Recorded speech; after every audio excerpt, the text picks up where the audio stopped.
नमस्कार साथियों, आप सभी का मेरे YouTube चैनल पर स्वागत है।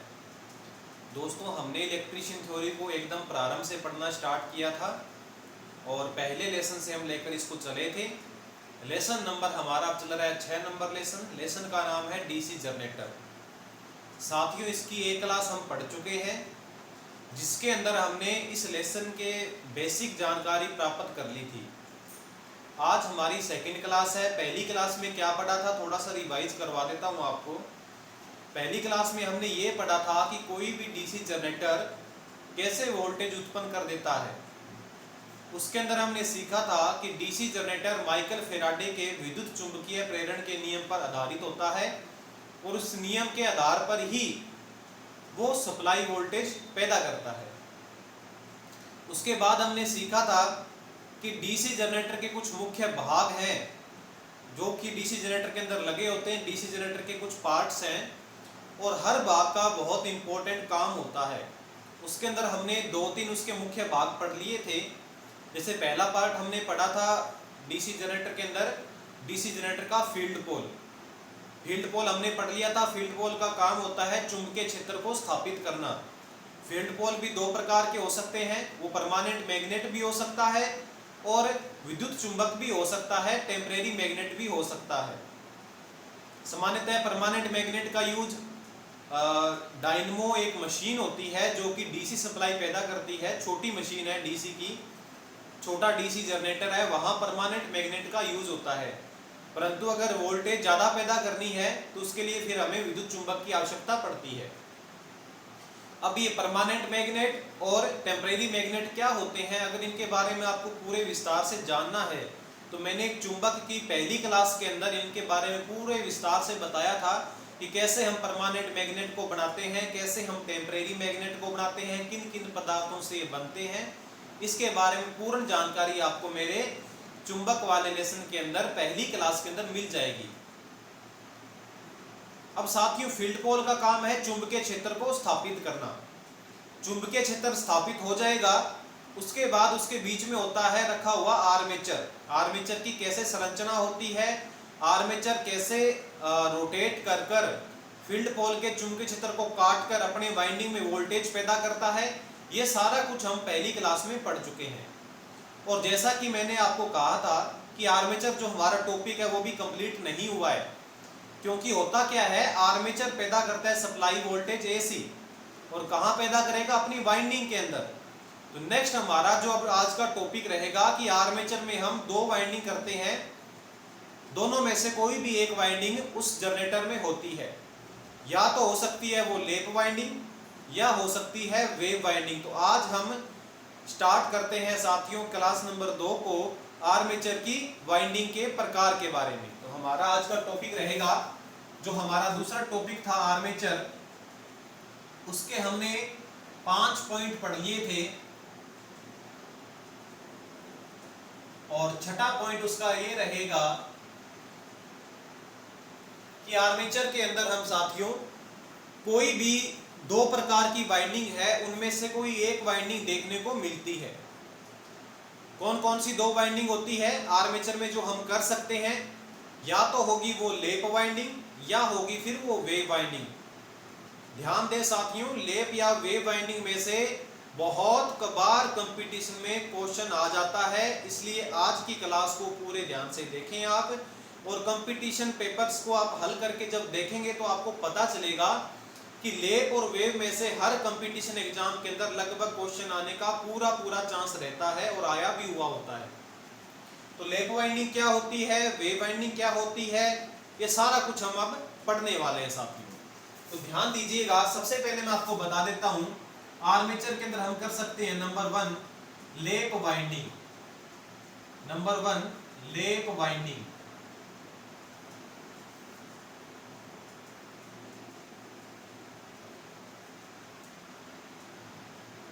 अब ये लैप वाइंडिंग कैसे की जाती है आर्मेचर के अंदर, ये आप पूरे ध्यान से समझिए। देखो साथियों, क्या होता है, आर्मेचर की जो संरचना होती है वैसे वो देखने में बेलनाकार आकृति का होता है, परंतु जो आर्मेचर की कोर को अगर अपने उसके फ्रंट से देखेंगे तो वो अपने को गोलाकार दिखाई देगा। तो मैं आपको उसका फ्रंट व्यू दिखा देता हूं कि आर्मेचर की करोड़ होती है जो वो इस प्रकार की दिखाई देती है। आर्मेचर की जो करोड़ है, अगर आप उसको ध्यान से देखेंगे तो आपको पता चलेगा, और मैं आपको इसका पूरा विजुअल भी दिखा दूंगा।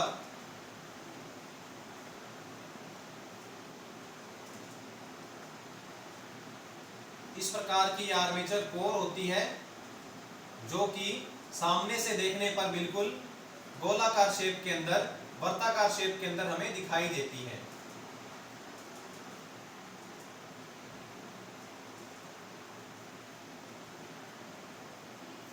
ये आर्मेचर के खांचे होते हैं साथियों। जैसे मान लिया ये 1 नंबर खांचा, ये 2 है, ये 3 है, ये 4 नंबर, ये 5 नंबर, ये 6, 7, 8, 9, 10, 11, 12, 13, 14, 15 और 16। इस प्रकार से हमने मान लिया कि आर्मेचर है ये, और इसके अंदर ये 16 खांचे हैं साथियों। सबसे पहले हम पढ़ रहे हैं लैप वाइंडिंग के बारे में। आर्मेचर के बारे में बेसिक जानकारी आपको मैंने पहली क्लास में दे दी थी। अगर आपने वो पहली क्लास नहीं देखी है तो सर्वप्रथम पहली क्लास देख लें, उसके बाद आज आपको ये क्लास देखनी चाहिए, तब आपको ज़्यादा समझ में आने वाला है। तो आर्मेचर के बारे में मैंने पूरा आपको बता दिया था। हमारा आज का टॉपिक है कि आर्मेचर में हम 2 प्रकार की वाइंडिंग होती है, उनमें से कोई एक प्रकार की वाइंडिंग देखने को मिलती है। अब इनकी अलग अलग विशेषता है। लैप वाइंडिंग की कुछ अलग विशेषता है, वेव वाइंडिंग की कुछ अलग विशेषता है। तो सबसे पहले हम पढ़ रहे हैं लैप वाइंडिंग। तो लैप वाइंडिंग में क्या होता है साथियों, जैसे मान लीजिए यहां हमारे पास में 4 पोल है। माना यहां हमारे पास में इस प्रकार से 4 पोल है, ये आपको दिखाई दे रहा होगा। ये मान लीजिए N पोल, ये S है, ये मान लीजिए N पोल और ये S पोल है। इस प्रकार से हमारे पास 4 पोल है और ये हमारे पास में आर्मेचर की करोड़ है, इसके अंदर हमें अभी वाइंडिंग करनी है। आपको पता होगा, अगर नहीं पता तो मैं बता देता हूं आपको साथियों, कि आर्मेचर की जो वाइंडिंग होती है, आर्मेचर की जो वाइंडिंग होती है वो कम्यूटेटर पर आकर सोल्डर हो जाती है। जो सोल्डर जहां करते हैं उस पार्ट को हम बोलते हैं राइजर।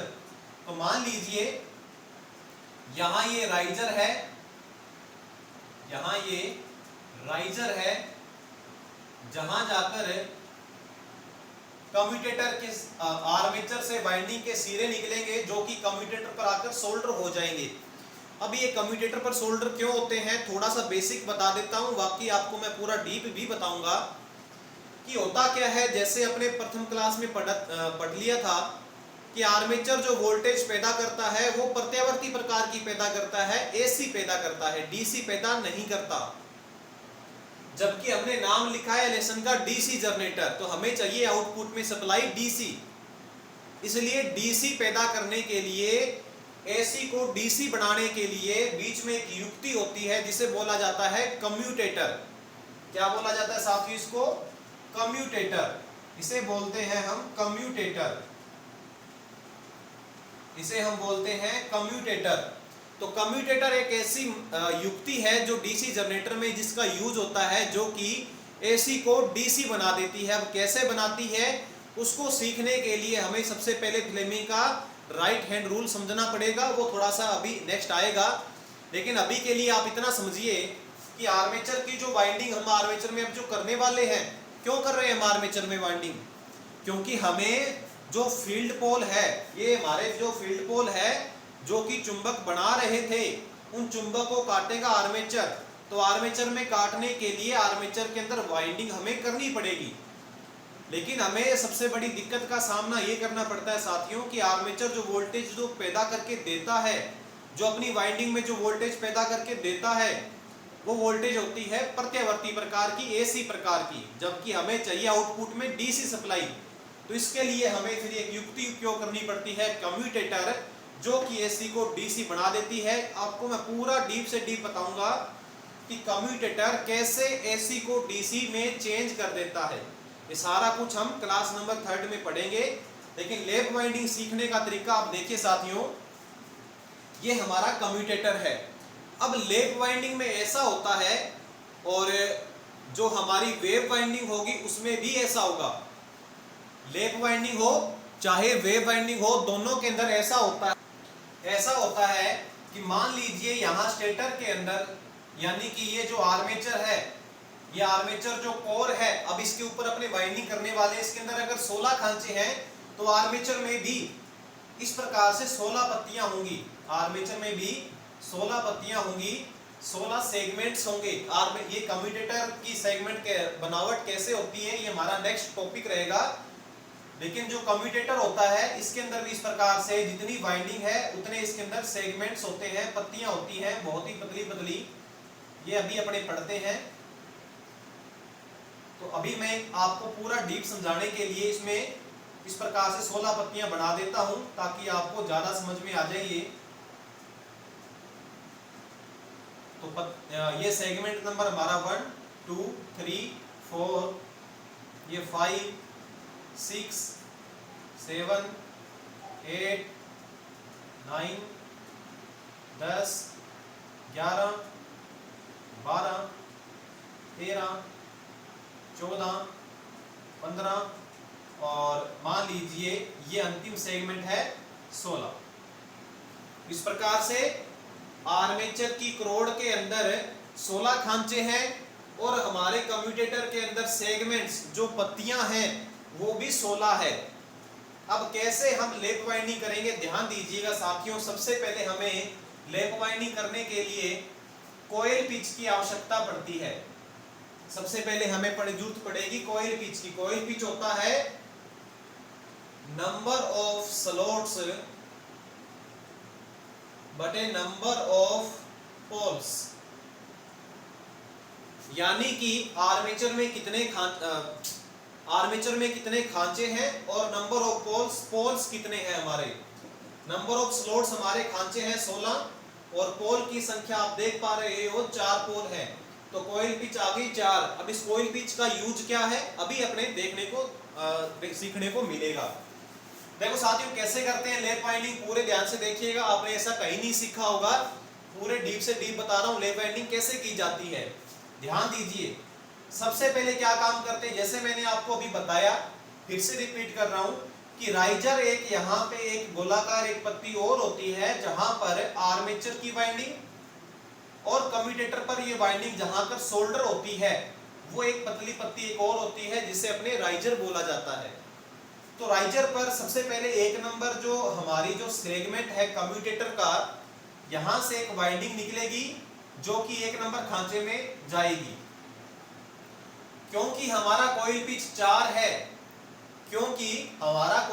4 है, इसलिए एक के अंदर हम जब 4 जोड़ते हैं तो हमें 5 प्राप्त होता है। 1 + 4 = 5। तो ये जो दूसरा सिरा आएगा ये 5 नंबर खांचे में जाकर 2 नंबर पत्ती पर आकर सोल्डर हो जाएगा। कुछ समझ में आया होगा, ज्यादा समझ में आपको अब आने वाला है। देखो साथियों, 4 पोल थे, हम करना सीख रहे हैं लैप वाइंडिंग कैसे की जाती है। जो स्टूडेंट्स आईटी कर चुके हैं, जो कंपटीशन की तैयारी कर रहे हैं, उन्होंने नाम सुना होगा लैप वाइंडिंग, वेव वाइंडिंग का, कुछ एक बातें भी उनको पता होगी। लेकिन लैप वाइंडिंग एक्चुअल में की कैसे जाती है आर्मेचर से कम्यूटेटर पर, तो उसका तरीका हम आज सीख रहे हैं। सबसे पहले हमें कॉइल पिच का पता लगा लिया, 1 + 4 = 5। तो 5 नंबर स्लॉट से आकर ये 2 नंबर पत्ती पर आके कम्यूटेटर की सेगमेंट पर आके सोल्डर हो गई।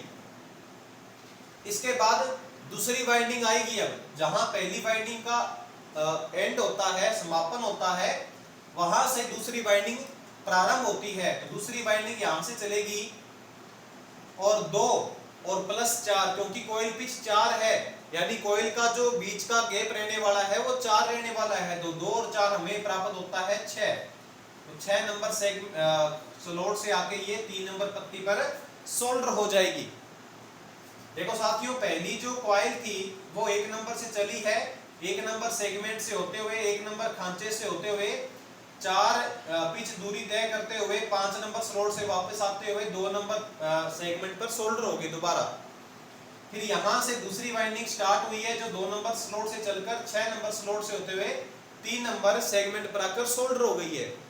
इसी प्रकार से तीसरी जो वाइंडिंग होगी वो इस प्रकार से 3 नंबर स्लॉट से जाकर 3 और 4 7, 7 नंबर स्लॉट से जाकर और 4 नंबर सेगमेंट पर आकर सोल्डर हो जाएगी।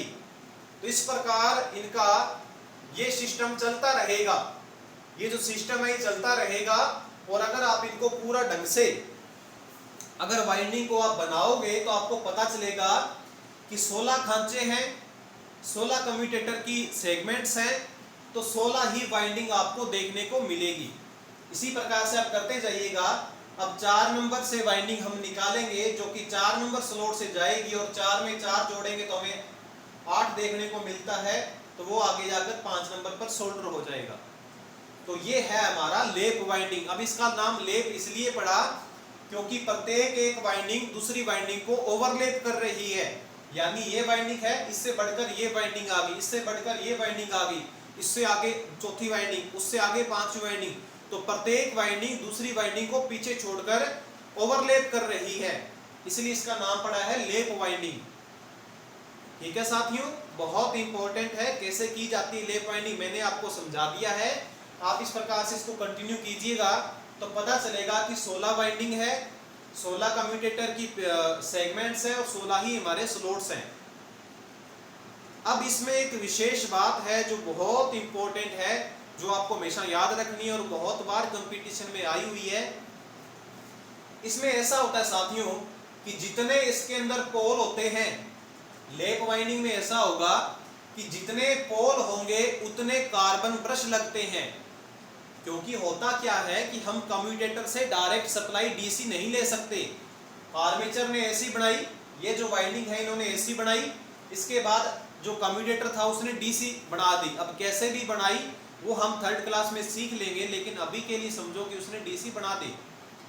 अब कम्यूटेटर पर जो कार्बन ब्रश लगेंगे, मान लीजिए अगर आप अपने वाइंडिंग लगा देते डायरेक्ट, अपने यहाँ से एक पॉइंट बाहर निकालते, एक पॉइंट यहाँ बाहर निकालते पॉजिटिव नेगेटिव का, तो जैसे ही कम्यूटेटर घूमता, क्योंकि आर्मेचर घूमेगा तो उसके साथ साथ कम्यूटेटर भी घूमेगा, तो हमारी जो आउटपुट में जो वायर निकाली थी वो भी घूमने लग जाएगी, तो हमारा लोड भी घूमने लग जाएगा, जो कि गलत है। इसलिए क्या किया जाता है, कम्यूटेटर पर कार्बन ब्रश लगाए जाते हैं जहां से सप्लाई वोल्टेज हमें बाहर मिलती है। क्योंकि कार्बन ब्रश नहीं घूमेंगे, ओनली फॉर कम्यूटेटर और आर्मेचर घूमेगा, तो कार्बन ब्रश स्थिर रहेंगे, उन स्थिर भाग से हम बाहर आउटपुट में सप्लाई ले लेंगे।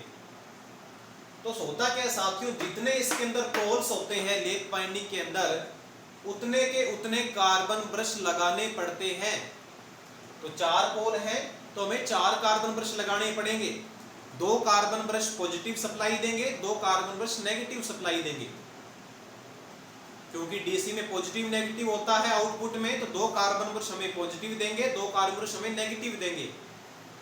तो जो पॉजिटिव दे रहे हैं उनको आपस में जोड़ लीजिए, जो नेगेटिव दे रहे हैं उनको आपस में जोड़ लीजिए, और आउटपुट में एक पॉजिटिव और एक नेगेटिव ये बाहर ले लीजिए। तो ये लेप वाइंडिंग का डायग्राम रहता है, सिस्टम रहता है। उम्मीद आपको समझ में आया होगा। सबसे पहले हम कॉइल पिच निकालेंगे और उसके हिसाब से हम इसके अंदर लेप वाइंडिंग किया जाएगा। और आपको ये भी पता चला होगा कि इसको हमने लेप वाइंडिंग इसलिए बोला है क्योंकि प्रत्येक एक वाइंडिंग के बाद दूसरी वाइंडिंग पीछे वाली वाइंडिंग को ओवरलैप कर रही है, तीसरी वाइंडिंग दूसरी को ओवरलैप करेगी, चौथी वाइंडिंग तीसरी को ओवरलैप करेगी, इसलिए इसका नाम पड़ा लेप वाइंडिंग। तो इसमें कुछ मुख्य बातें हैं, वो सारी बातें मैं आपको फिर से इसमें लिखवा देता हूं ताकि आप इसको याद कर सको साथियों। ये लेप वाइंडिंग करने का तरीका है, आप सेम इस प्रकार से आगे करते जाएंगे तो ये लेप वाइंडिंग हमारी कंप्लीट हो जाएगी। मैं आपको ज़्यादा इसलिए नहीं बता रहा क्योंकि फिर ये वायर्स के अंदर आप कंफ्यूज हो जाओगे, इसलिए मैंने आपको 5 एक वाइंडिंग बताई है। जब आप इसका अच्छा डायग्राम बनाओगे तो आप सारी की सारी वाइंडिंग करके देखना, तो पता चलेगा कि आउटपुट में आपको 16 वाइंडिंग देखने को मिलेगी। तो इस प्रकार से ये हमारी लेप वाइंडिंग कंप्लीट हो जाती है। और इसके अंदर कुछ मुख्य बिंदु हैं जो कि मैं आपको नोट करवा देता हूं। डायग्राम आप अच्छे ढंग से बना लीजिएगा साथियों। अब इसके जो मुख्य बिंदु हैं वो हम देखते हैं। सबसे पहला हम जो लेप वाइंडिंग में जो पॉइंट लिखने वाले हैं वो ये लिखेंगे, जो बहुत इंपॉर्टेंट है और कितनी बार ही कंपटीशन में आ चुका है। क्या आ चुका है कि लैप वाइंडिंग करने से आउटपुट में अधिक धारा व कम वोल्टेज मिलती है। अधिक धारा व कम वोल्टेज मिलती है। ठीक है साथियों, ये प्रश्न बहुत बार कंपटीशन में आया है कि लैप वाइंडिंग में क्या आउटपुट में मिलता है। अधिक धारा, अधिक वोल्टेज, अधिक धारा, कम वोल्टेज, कम धारा, अधिक वोल्टेज, कम वोल्टेज, कम धारा, इस प्रकार से ऑप्शन आते हैं। वेव वाइंडिंग के भी आ सकते हैं। तो अभी तो लैप वाइंडिंग पढ़ रहे हैं, तो ये इंपॉर्टेंट पॉइंट है, ये आपको नोट करना है। अब बात आती है कि इसके अंदर अधिक धारा क्यों मिल रही है हमें। अधिक धारा साथियों इसलिए मिल रही है क्योंकि मैंने आपको बता दिया कि जितने इसके अंदर पोल होंगे उतने ही कार्बन ब्रश लगेंगे, और जितने कार्बन ब्रश लगेंगे उतने करंट को गुजरने के रास्ते हैं। कि हमारा, मैंने आपको बताया 4 पोल थे, तो 2 तो पॉजिटिव के कार्बन ब्रश हो गए, 2 नेगेटिव के कार्बन ब्रश हो गए। तो 2 पॉजिटिव के कार्बन ब्रश है, उनमें करंट का जोड़ होकर वो सिंगल वायर वे से अपने बाहर निकाल लेंगे। 2 नेगेटिव के कार्बन ब्रश, उन दोनों में करंट का जोड़ वो नेगेटिव से बाहर निकाल लेंगे। तो करंट का इसमें एडिशन होगा, क्योंकि पैरेलल कनेक्शन हो जाएंगे। तो पैरेलल के अंदर आप समझते हो करंट का हमेशा क्या होता है, जोड़ होता है। तो इसमें क्या होता है, करंट हमें ज्यादा मिलती है। करंट ज्यादा मिलेगी तो हमें वोल्टेज आउटपुट में कम मिलेगी। तो अधिक धारा के लिए जहां अपने लोड ज्यादा है लेकिन वोल्टेज अपने ज्यादा नहीं चाहिए, जहां लोड ज्यादा है वोल्टेज कम चाहिए, वहां अपने जनरेटर, डीसी जनरेटर के अंदर आर्मेचर में लैप वाइंडिंग को प्रेफरेंस देंगे। ठीक है साथियों, ये बात याद कीजिएगा। दूसरा पॉइंट हम ये लिखेंगे कि इस वाइंडिंग में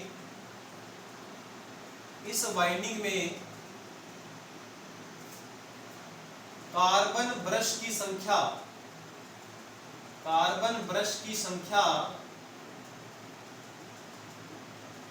पोल्स की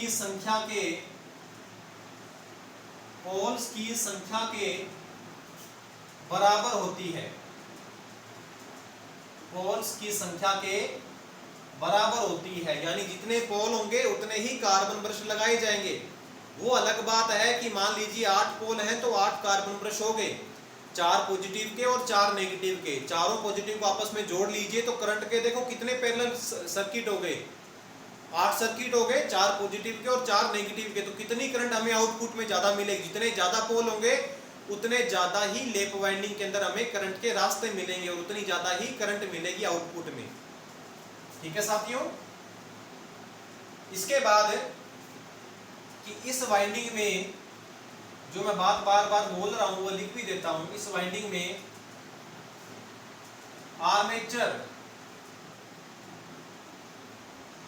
आर्मेचर समांतर पथों की संख्या, यानी आर्मेचर से, यानी कम्यूटेटर से जो पैरेलल जो सर्किट निकलने वाले हैं, आर्मेचर समांतर पथों की संख्या, जो पैरेलल सर्किट निकलेंगे उनकी संख्या किसके बराबर होगी, पोल्स की संख्या के बराबर होगी। तो पोल्स की संख्या के बराबर होती है। देखो साथियों, जितने समांतर पथ हैं उतने ही कार्बन ब्रश अपने को लगाने पड़ेंगे, क्योंकि सप्लाई बाहर लेनी है तो कार्बन ब्रश लगाने पड़ेंगे। और जितने कार्बन ब्रश कितने लगाने पड़ेंगे, जितने अपने पोल्स की संख्या है। तो तीनों आपस में इक्वल है, पोल्स की संख्या, समांतर पथों की संख्या और कार्बन ब्रश की संख्या, ये तीनों क्या है, इक्वल है। इस चीज को मैं ऐसा भी लिख सकता हूं, यहाँ ये जो पॉइंट लिखा है 3 नंबर, इसको ऐसा लिख सकता हूं A बराबर P। इसको हम ऐसा लिख सकते हैं A बराबर P। A माने आर्मेचर पैरेलल सर्किट की संख्या, बराबर P माने पोल्स की संख्या। ये दोनों आपस में बराबर हैं, यानी आर्मेचर से जितने करंट के रास्ते होंगे उतने पोल ही होंगे, दोनों की संख्या क्या होगी, बराबर होगी। अब साथियों, पूरा अगर मैं लैप वाइंडिंग को पूरा डीप से करवाऊं तो आपको वाइंडिंग वाला एक चैप्टर आएगा, वहां करवाऊंगा। वहां पता चलेगा कि वाइंडिंग, जो लैप वाइंडिंग है वो भी 3 प्रकार से की जा सकती है। एक होती है सिंपलेक्स, एक होती है ड्यूप्लेक्स, एक होती है ट्रिप्लेक्स। सिंपलेक्स में क्या होता है, जो मैंने आपको जो डायग्राम बताया वो सिंपलेक्स का था। सिंपलेक्स में आपने देखा, थोड़ा सा अगर ध्यान दिया हो या नहीं दिया तो वीडियो को थोड़ा ब्रेक करके आप दोबारा देखिएगा कि मैंने क्या काम किया है। कम्यूटेटर नंबर जो पत्ती 1 नंबर है कम्यूटेटर की, वहां से पॉइंट निकाला और 1 नंबर खांचे से होता हुआ वो 4 नंबर स्लॉट छोड़कर 5 नंबर से होते हुए 2 नंबर पे आ गया। ऐसा ही तो हुआ था, 1 नंबर से निकला कम्यूटेटर की पत्ती से और वापस वो 2 नंबर कम्यूटेटर की पत्ती पर आ गया। इसका मतलब ये सिंपलेक्स वाइंडिंग है। अगर ड्यूप्लेक्स होती तो वो 2 पर नहीं आता, दूसरा जो पहली वाइंडिंग का जो दूसरा सिरा है वो कम्यूटेटर की 2 नंबर पत्ती पर न आकर 3 नंबर पत्ती पे आता। इसका मतलब दोनों के बीच में कितने डिग्री का कोण हो गया, कितने पिच का कोण हो गया, 2 हो गया। यानी कम्यूटेटर पिच कितनी होगी, 2 हो गई। जिसके अंदर कम्यूटेटर पिच 2 होती है वो ड्यूप्लेक्स वाइंडिंग होती है। इसी प्रकार से अगर कम्यूटेटर की 1 नंबर पत्ती से पॉइंट निकलकर 3 छोड़कर 4 नंबर पे आ जाए, 1 नंबर कम्यूटेटर की पत्ती और 4 नंबर की कम्यूटेटर पत्ती पर अगर पहली वाइंडिंग का पहला और दूसरा सिरा लगता तो हम इसे बोलते हैं ट्रिप्लेक्स वाइंडिंग। इसके अंदर वाइंडिंग की संख्या फिर ज्यादा हो जाएगी, इसे बोलते हैं ट्रिप्लेक्स वाइंडिंग। तो ट्रिप्लेक्स वाइंडिंग हो या ड्यूप्लेक्स वाइंडिंग हो, उनमें अब पैरेलल जो सर्किट है यानी कार्बन ब्रश की संख्या दुगनी हो जाएगी। ड्यूप्लेक्स में तो दुगनी हो जाएगी और ट्रिप्लेक्स में कार्बन ब्रश की संख्या तिगुनी हो जाएगी। तो आप इस बात को ध्यान दीजिएगा। ये तो ओनली फॉर है सिंपलेक्स के लिए, ये किसके लिए है, सिंपलेक्स के लिए। अगर ड्यूप्लेक्स होता तो A बराबर हो जाता 2P। ये किसके लिए होता, ड्यूप्लेक्स के लिए। ड्यूप्लेक्स का मतलब सुनिएगा साथियों, इसके अंदर जो कम्यूटेटर पिच है YC कम्यूटेटर पिच का प्रतीक है, इसमें वो 1 होता है, प्लस माइनस 1 होता है। प्लस माइनस का मतलब ये बनता है, अब आपको वाइंडिंग अगर बताऊं तो थोड़ा डीप चला जाएगा सिस्टम, लेकिन प्लस माइनस 1 का मतलब थोड़ा सा बता देता हूं। प्लस 1 का मतलब हुआ कि हमारी वाइंडिंग प्रोग्रेसिव है, माइनस 1 का मतलब हुआ हमारी वाइंडिंग रिट्रोग्रेसिव है। अब प्रोग्रेसिव और रिट्रोग्रेसिव समझना है तो आगे चैप्टरों में हम सीखेंगे, यहाँ इतना नहीं करने वाले। ड्यूप्लेक्स के अंदर क्या होगा, कम्यूटेटर पिच हमारी प्लस माइनस 2 होगी, उम्मीद आपको दिख रहा होगा। और जो ट्रिप्लेक्स वाइंडिंग है इसके अंदर आर्मेचर जो सर्किट्स हैं, आर्मेचर से जो करंट के रास्ते निकलेंगे वो पोल की संख्या से 3 गुणे ज्यादा होंगे। तो ये होता है ट्रिप्लेक्स के अंदर, यानी कि इसके अंदर कम्यूटेटर पिच होती है वो प्लस माइनस 3 होती है, प्लस माइनस 3। तो ये हमारा लैप वाइंडिंग के कुछ मुख्य बिंदु हैं जो आपको सारे नोट करने हैं साथियों। देखो ऐसा है, जो भाई पहली बार लैप वाइंडिंग के बारे में इतना डीप पढ़ रहे हैं या पहले कभी पढ़ा है लेकिन ज़्यादा समझ में नहीं आया, तो आपको थोड़ा सा मुश्किल हो सकता है समझने में। लेकिन जैसे जैसे आप इस क्लास को 2 से 3 से 4 बार देखोगे तो आपको ये सारी बातें समझ में आ जाएगी। और सारी बातें साथियों बहुत इंपॉर्टेंट है। अब जो मैंने A बराबर P बताया, A बराबर 2P बताया, A बराबर 3P बताया, अब इनका यूज होगा आगे डीसी जनरेटर के हम ईएमएफ समीकरण पढ़ेंगे, उसके अंदर फिर ये इन चीजों का बार बार नाम आएगा। तो आप याद कर लीजिए, लैप वाइंडिंग में A बराबर क्या होता है, P होता है। तो इस प्रकार से हमारी लैप वाइंडिंग कंप्लीट हो गई। अगर आपको समझ में नहीं आया है तो एक बार पुनः वीडियो को दोबारा से देखिए, क्लास को दोबारा से देखिए, आपको जरूर समझ में आएगा कि कैसे हम लैप वाइंडिंग करते हैं, क्या विशेषता होती है लैप वाइंडिंग के अंदर, सिंपलेक्स में कितने पैरेलल सर्किट निकलते हैं, ड्यूप्लेक्स में कितने निकलते हैं, ये सारा कुछ आपको समझ में आ जाएगा। ठीक है साथियों, बिल्कुल घबराने की बात नहीं है। और दूसरी जो वाइंडिंग है जो आर्मेचर में हम कर सकते हैं, या तो लैप वाइंडिंग होगी या फिर होगी वेव वाइंडिंग।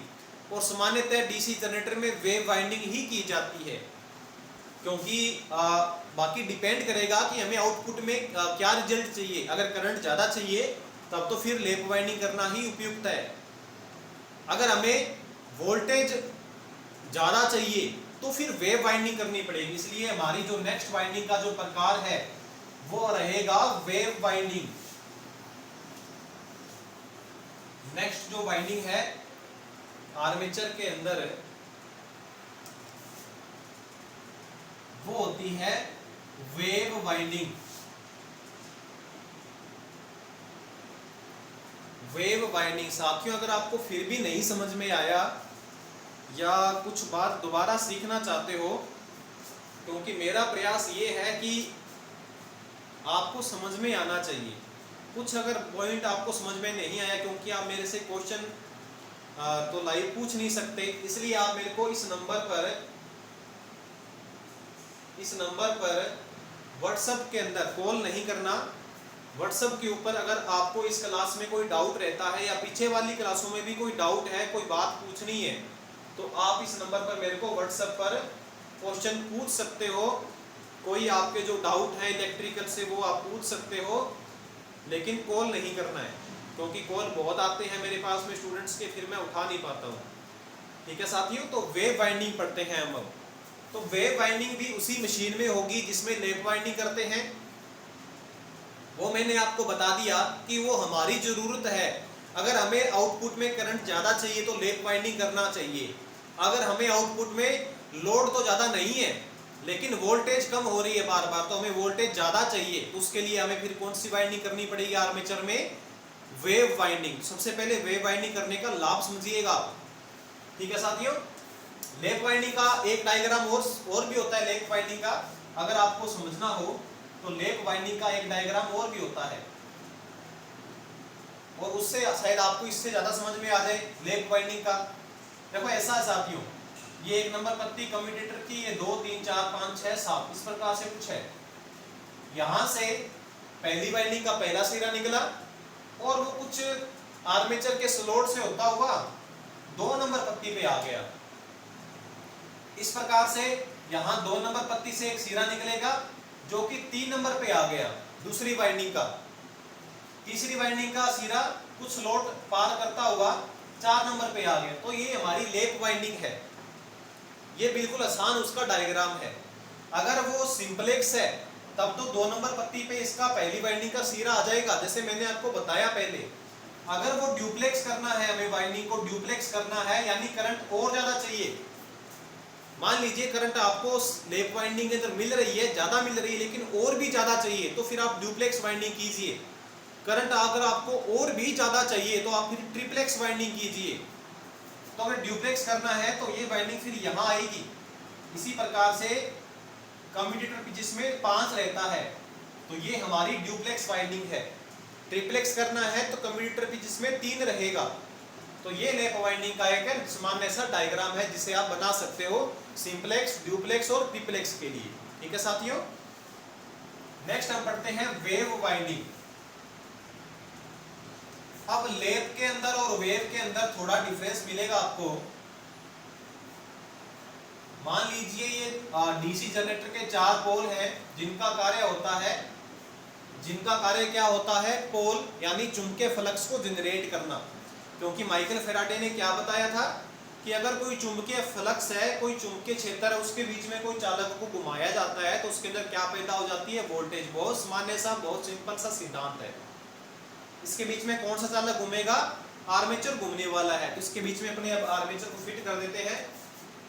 इसके अंदर हम आर्मेचर को फिट कर देते हैं।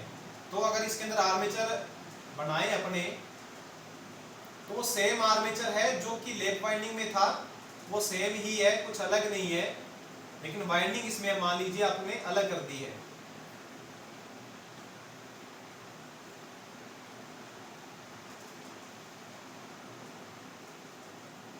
ये मान लीजिए हमारे आर्मेचर की करोड़ है।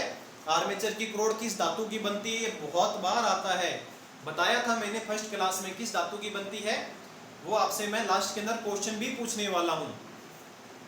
अब इसके बीच में आर्मेचर, इसके बीच में कम्यूटेटर है, हमारा कम्यूटेटर है जो कि इसके आर्मेचर के साथ साथ ही घूमेगा।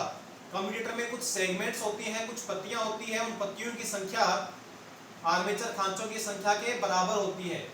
ठीक है साथियों, मान लीजिए 1 नंबर पत्ती है, 2 नंबर, ये 3 नंबर, 4 5 6 7 8, ये 1 2 3 4 5 6, तो यहाँ भी 13 पत्तियां बनानी पड़ेंगी अपने को। तो मान लीजिए एक बार यहाँ पर कम्यूटेटर पर भी 13 सेगमेंट्स है। तो वेव वाइंडिंग करनी है पूरे डीप से डीप तो मैं आपको नहीं बताऊंगा, क्योंकि उतना डीप अपने डीसी जनरेटर में पढ़ने का कोई फायदा नहीं है। क्योंकि वाइंडिंग का अलग से एक चैप्टर आएगा, वहाँ lap winding, wave winding, progressive, retrogressive, बहुत सारी और भी एसी की वाइंडिंग्स भी है, वो सारा कुछ हम पढ़ेंगे। लेकिन आप एक बार देख लीजिए कि वेव वाइंडिंग कैसे की जाती है। वेव वाइंडिंग साथियों ऐसे की जाती है, मान लीजिए कम्यूटेटर की पत्ती नंबर 1 है, यहाँ से अपने एक नंबर पत्ती पे सोल्डर की एक वाइंडिंग और 1 नंबर स्लॉट से अपनी चलाई। यहाँ भी कुछ कम्यूटेटर पिच कोयल पिच होगी। मान लीजिए कोयल पिच अपने इसके अंदर 4 है, तो 1 में 4 छोड़ा, कितना आया, 5 आया। तो 5 से होके ये 2 नंबर पत्ती पे आके सोल्डर हो गई। सेम की सेम लैप वाइंडिंग की तरह है ही सोल्डर हो गई, कोई दिक्कत नहीं है, यहां तक तो सेम है। 1 मिनट साथियों, थोड़ा रुकिएगा। इसके अंदर अपने, हाँ ठीक है, 2 नंबर पत्ती पे आके सोल्डर हो गई, यहां तक तो लैप वाइंडिंग की तरह ही है। लेकिन यहाँ थोड़ा अंतर अब ये आने वाला है कि यहां से जब दूसरी वाइंडिंग का जो सिरा निकलेगा, मान लीजिए वो अब 2 नंबर खांचे में नहीं जाने वाला। लैप वाइंडिंग में तो क्या था, यहां से जो 2 नंबर पत्ती से जो सिरा निकल रहा था वो 2 नंबर ही खांचे में आगे जाके कुछ आगे जा रहा था। लेकिन वेव वाइंडिंग के अंदर वो 2 नंबर खांचे में नहीं जाने वाला, क्योंकि ये बात है कि मान लीजिए कि 1 और 2 एन पोल के प्रभाव में है, 1 और 2 एन पोल के प्रभाव में है, तो इस प्रकार से दूसरा जो इसका जो सिरा होगा वो एस पोल के प्रभाव के अंदर होना चाहिए। तो यहाँ एस पोल का प्रभाव मान लीजिए ये है, तो इसका जो सिरा है ये मान लीजिए 7 नंबर खांचे में जाएगा और 7 से कुछ कोयल पिच होगी, वहां से होता हुआ फिर 3 नंबर पत्ती पे आके सोल्डर हो जाएगा।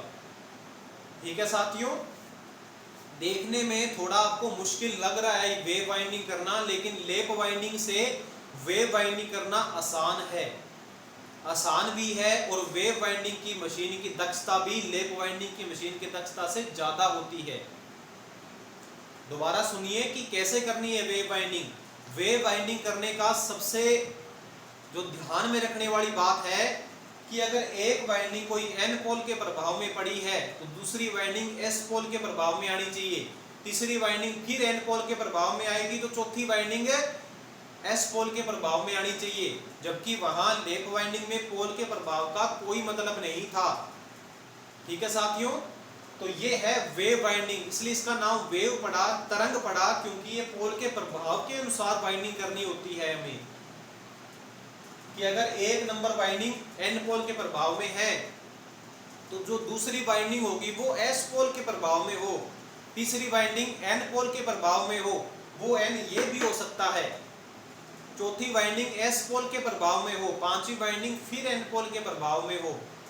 तो ये होता है वेव वाइंडिंग करने का तरीका। तो इस प्रकार से वेव वाइंडिंग की जाती है। ये लैप वाइंडिंग करने से सिंपल है थोड़ा, इसकी इफिशियंसी भी ज़्यादा है। और क्यों करते हैं अपने वेव वाइंडिंग, उसके लिए मैं आपको पूरा डीप से डीप लिखा देता हूँ। आप साथियों डायग्राम बना लेना और 2 या 3 वाइंडिंग आप इसमें बना लेना। अब ये वाइंडिंग कैसे करते हैं या क्या लाभ होता है, सबसे पहले अपने वो पॉइंट लिखेंगे जो हमारे लिए इंपॉर्टेंट है। तो इसके अंदर ऐसा होता है कि वेव वाइंडिंग क्यों की जाती है, अधिक वोल्टेज व कम धारा के लिए। ये साथियों दिल्ली मेट्रो के एग्जाम के अंदर पता नहीं हर बार एग्जाम कंपटीशन में आता है ये प्रश्न, या तो लैप वाइंडिंग का पूछा जाता है या वेव वाइंडिंग का पूछा जाता है कि लैप वाइंडिंग करने का क्या उद्देश्य है डीसी मशीन में, या वेव वाइंडिंग करने का क्या उद्देश्य है। तो इसको थोड़ा याद करने की छोटी सी एक ट्रिक भी बता देता हूं, जिससे आप कभी कंफ्यूज भी नहीं होगे। वैसे तो कंफ्यूज होने का मतलब ही नहीं है, क्योंकि लैप वाइंडिंग में क्या था, आर्मेचर जो समांतर पथ थे, आर्मेचर के जो रास्ते निकल रहे थे वो पोल की संख्या के बराबर निकल रहे थे, इसलिए वहां पर समांतर पथों की संख्या ज्यादा है, इसलिए वहां पे करंट भी ज्यादा है। क्योंकि समांतर पथ माने पैरेलल सर्किट हो गए और पैरेलल में करंट का एडिशन होता है, जोड़ होता है, तो वहां करंट अपने को ज्यादा मिलेगी। सीखने के लिए तो ये बात है। वेव वाइंडिंग में क्या होगा, यहाँ पोल से कोई मैटर नहीं रहेगा, यहाँ पोल से कोई मैटर नहीं रहेगा। जो जो एन पोल के प्रभाव में है, जो जो वाइंडिंग एन पोल के प्रभाव में है, उन सबको आपस में जोड़कर एक कार्बन ब्रश लगा देंगे, और जो जो वाइंडिंग एस पोल के प्रभाव में उनको जोड़कर एक कार्बन ब्रश लगा देंगे। ठीक है साथियों, तो जो एन पोल के प्रभाव में वाइंडिंग आएगी उनमें पॉजिटिव सिरा बाहर ले लेंगे कार्बन ब्रश से, और जो जो एस पोल से बाहर जो वाइंडिंग जुड़ी है वहां से अपने नेगेटिव सिरा ले लेंगे। तो इस प्रकार से इसमें पोल का कोई रिलेशन नहीं है वेव वाइंडिंग में, चाहे पोल 10 हैं चाहे 20 हैं, इसमें कार्बन ब्रश हमेशा 2 लगने वाले हैं। फिर सुनिए साथियों, वेव वाइंडिंग में क्या होता है, जैसे मैंने आपको बताया कि 1 नंबर वाइंडिंग एन पोल के प्रभाव में है, 2 नंबर एस पोल के प्रभाव में, एन पोल एस पोल, इसमें 1 नंबर वाइंडिंग एन पोल के प्रभाव में, 3 number 5 number 7 number S pole के प्रभाव में 2 4 6 8 10, ये 4 वाइंडिंग एन पोल के प्रभाव में है और 4 वाइंडिंग एस पोल के प्रभाव में है। इन सभी वाइंडिंग को आपस में जोड़कर, आपस में सबको जोड़कर और एक कार्बन ब्रश यहाँ लगा देंगे, तो यहाँ पॉजिटिव सिरा मिलेगा, और यहाँ इन सबको आपस में जोड़कर एक कार्बन ब्रश लगा देंगे जिससे नेगेटिव सिरा मिलेगा। तो कार्बन ब्रश इसमें कितने लगे, कितने कार्बन ब्रश लगे, 2 कार्बन ब्रश लगेंगे, हमेशा ही 2 कार्बन ब्रश लगने वाले हैं, चाहे पोल कुछ भी है। तो इस बात का विशेष ध्यान रखिएगा साथियों कि इसमें क्या होता है कि इस वाइंडिंग में सदैव सदैव सदैव आर्मेचर समांतर रास्तों की संख्या 2 होगी। देखो साथियों, 2 ही है, एक पॉजिटिव का कार्बन ब्रश है, एक नेगेटिव का कार्बन ब्रश है। पोल से कोई रिलेशन नहीं है कि पोल की संख्या कुछ कितनी भी है, लेकिन समांतर सर्किट की संख्या 2 ही है, पॉजिटिव और नेगेटिव। इसका मतलब क्या बना, A बराबर है 2। लेकिन फिर वही बात आ जाती है, ये है सिंपलेक्स के लिए, जिसमें कम्यूटेटर पिच का मान कितना है, 1 है, जिसमें कम्यूटेटर पिच का मान कितना है साथियों, 1। जैसे मैंने आपको वेव वाइंडिंग में बताया कि 1 नंबर वाइंडिंग 1 नंबर कम्यूटेटर पत्ती से चले, घूम घाम कर 2 नंबर पे आ गए, तो कम्यूटेटर पिच कितनी मिली हमें, 1 मिली। फिर 2 नंबर से चले और एन पोल के एस पोल के प्रभाव के अंदर जो खांचा उसमें से होते हुए 3 नंबर पत्ती पे आ गए, तो कम्यूटेटर पिच कितनी हुई इसके अंदर, 1। तो सिंपलेक्स के लिए A बराबर होता है 2, क्योंकि इसमें सिंपलेक्स में क्या होता है, कम्यूटेटर पिच होता है +-1।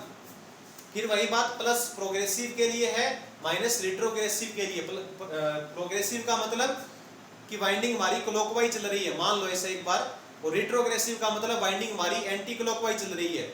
1 नंबर से खांचे से होते हुए 4 नंबर खांचे में गई, तो वो ऐसा भी हो सकता था 1 नंबर खांचे से होते हुए लास्ट 12 नंबर खांचे से होते हुए वापस वो 2 नंबर पे आई।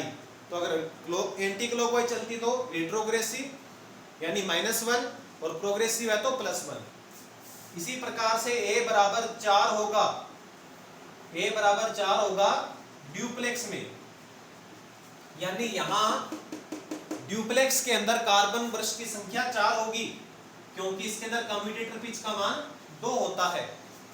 और A बराबर 6 होता है ट्रिप्लेक्स के अंदर, जिसमें कम्यूटेटर पिच का मान +-3 होता है। और वही बात आ जाती है साथियों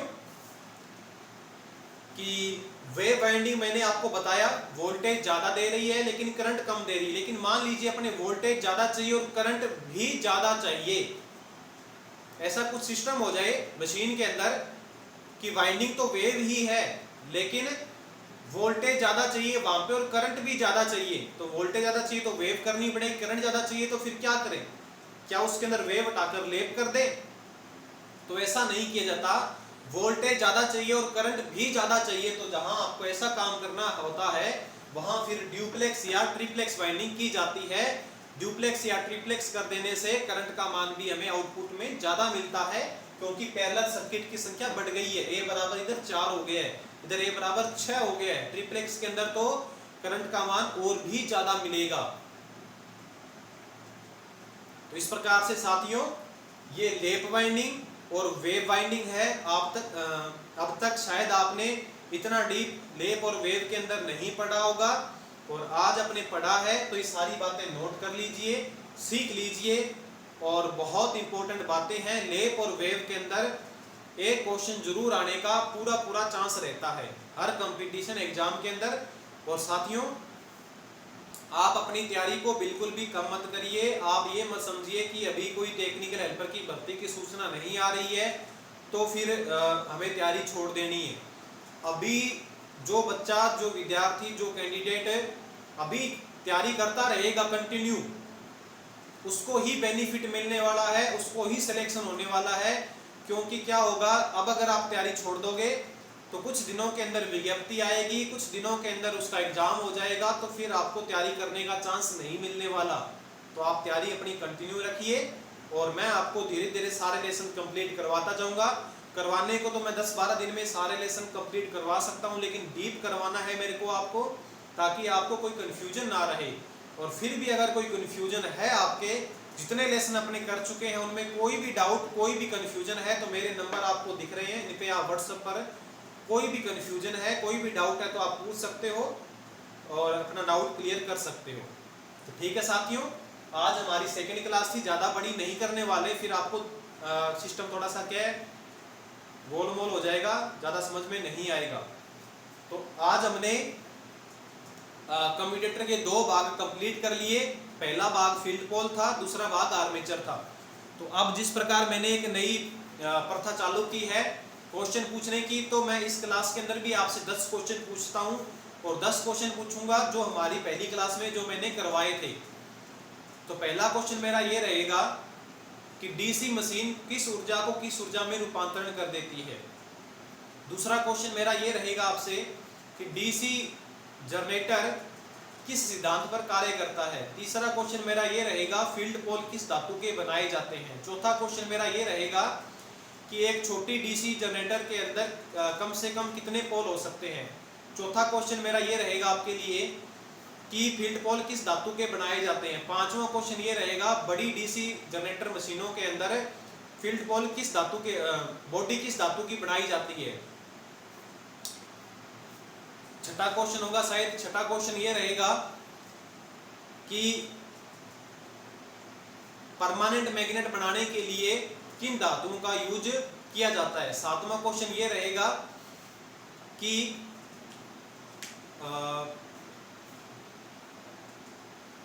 स्थायी चुंबक बनाने के लिए स्थिर चुंबक बनाने के लिए मतलब स्टेबल चुंबकीय बनाने के लिए, कांस्टेंट मैग्नेट बनाने के लिए किस सप्लाई की आवश्यकता हमें पड़ती है।